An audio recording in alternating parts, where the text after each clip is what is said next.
इस वीडियो में कनाडा में 2026 में अगर आप पीआर अप्लाई कर रहे हैं तो आपके लिए वो कौन से 3 टॉप के प्रोग्राम हैं जिसमें अप्लाई करके आप कनाडा की पीआर ले सकते हैं। बहुत इंपॉर्टेंट वीडियो है क्योंकि ये जो 3 मैं आपको बताने जा रहा हूं ये प्रोग्राम लॉन्ग टर्म तक जो है वो कनाडा के पीआर में रहने वाले हैं। तो बहुत इंपॉर्टेंट है वीडियो को एंड तक देखिएगा। उससे पहले हमारा यूट्यूब चैनल जरूर सब्सक्राइब कर लीजिए क्योंकि इस पे आपको ऐसी ही इंफॉर्मेटिव वीडियोस देखने को मिलती है। तो सबसे पहला प्रोग्राम जो है जो टॉप 3 प्रोग्राम्स में आता है वो है फ्रैंकोफोन। जी हाँ, फ्रेंच वालों को कनाडा में हमेशा से जो है वो प्रेफरेंस दिया जाता है। फ्रैंकोफोन प्रोग्राम वो प्रोग्राम है जिसमें आपकी कोई एलिजिबिलिटी क्राइटेरिया आपको फॉलो करने की जरूरत नहीं है। आपकी एजुकेशन कुछ भी हो सकती है, आपका एक्सपीरियंस कुछ भी हो सकता है। सिर्फ एक ही कंडीशन है कि आपके जो फ्रेंच लैंग्वेज है उसकी जो चारों स्किल्स है उसमें लेवल 7 होना चाहिए।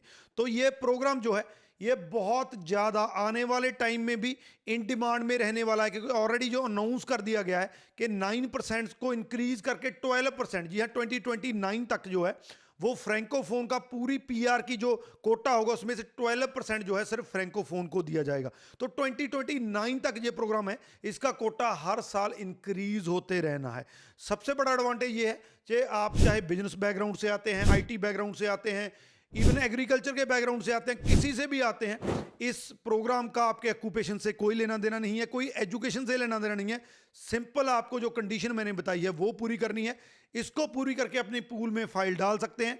सेकंड एडवांटेज ये होता है कि इसका सीआरएस स्कोर बहुत कम जाता है। लास्ट का जो सीआरएस स्कोर गया था वो सिर्फ 399 गया था, सबसे कम है। अगर फेडरल की बात करें, किसी से भी कंपेयर कर लो, ये सबसे कम स्कोर है। तो बड़े एडवांटेज हैं, कोई ऑक्यूपेशन की चिंता करने की जरूरत नहीं है और सबसे कम स्कोर में आप पीआर हो सकते हैं।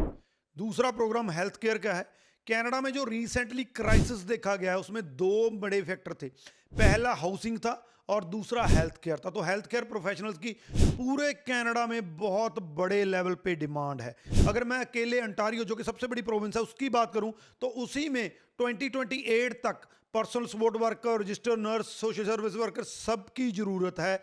तो इस टाइम पे अगर आप हेल्थ केयर का डिप्लोमा सर्टिफिकेट प्रोग्राम कर रहे हैं, आपके पास एक्सपीरियंस है, तो आपके सबसे ज़्यादा चांसेस हैं कि आपका जो है वो पीआर हो सकता है। चाहे आप एक्सप्रेस एंट्री में जो हेल्थ केयर की स्पेशल कैटेगरी आती है उसको टारगेट कर रहे हैं, चाहे आप किसी पीएनपी को टारगेट कर रहे हैं, कोई भी प्रोविंस है, तो आपके बहुत ज़्यादा चांसेस है कि हेल्थ केयर का आपका जो कोड है, जो ऑक्यूपेशन है, वो इन डिमांड में होगा और आप पीएनपी या एक्सप्रेस एंट्री के थ्रू, दोनों के थ्रू जो है हेल्थ केयर में पीआर हो सकते हैं। तो इस टाइम पे जो गोल्डन अपॉर्चुनिटी है वो हेल्थ केयर वालों के लिए है। अगर कनाडा में आपके पास जॉब ऑफर है, आपका एक्सपीरियंस है हेल्थ केयर में, तो बहुत ज़्यादा चांसेस हैं कि आप कनाडा में पीआर हो सकते हैं। थर्ड प्रोग्राम जो है वो एवरग्रीन है, बहुत ही क्रेडिबल प्रोग्राम है, कॉन्टिन्यूसली चलने वाला प्रोग्राम है। तो ये है कैनेडियन एक्सपीरियंस क्लास। जी हाँ, ये एक ऐसा प्रोग्राम है जो चलता रहेगा, आप कभी भी इसके अंडर अप्लाई कर सकते हैं। थ्रू आउट जो है पूरे साल जो है इसके ड्रॉ निकलते रहते हैं। जो सीआरएस स्कोर है वो अप जरूर रहता है, लेकिन ये एक ऐसा प्रोग्राम है जो प्रोग्राम में चेंजेस आने की, जब बंद होने की पॉसिबिलिटी बहुत कम है। वैसे तो एक्सप्रेस एंट्री के अंदर 3 प्रोग्राम थे, फॉरेन स्किल्ड वर्कर था और फॉरेन ट्रेड से भी था, लेकिन पिछले 2-3 सालों से कैनेडियन गवर्नमेंट ने यह कहा कि हम सिर्फ जो कनाडा के अंदर एक्सपीरियंस जिनका है हम उन्हीं को पीआर देंगे।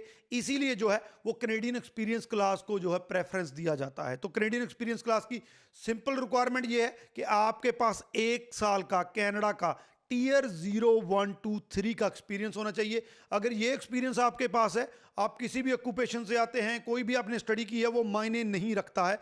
सिंपल आपका ये एक्सपीरियंस इन टीयर जो मैंने बताए उसमें होना चाहिए।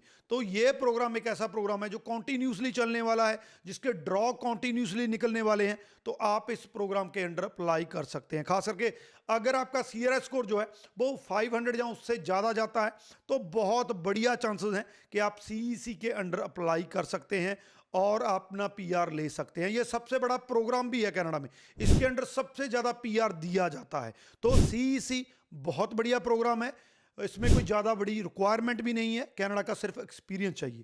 तो ये टॉप के वो 3 प्रोग्राम हैं, वो पाथवेज हैं जिसके अंडर 2026 में आप पीआर ले सकते हैं। वैसे तो जो मैंने 3 बताए हैं इनकी डिमांड जो है आने वाले सालों में भी रहने वाली है, लेकिन 2026 खास करके वो साल है जिसमें ये तीनों जो हैं बहुत बड़ी गिनती में ड्रॉ देने वाले हैं और बहुत बड़ी गिनती में लोगों को इनके अंडर पीआर किया जाएगा।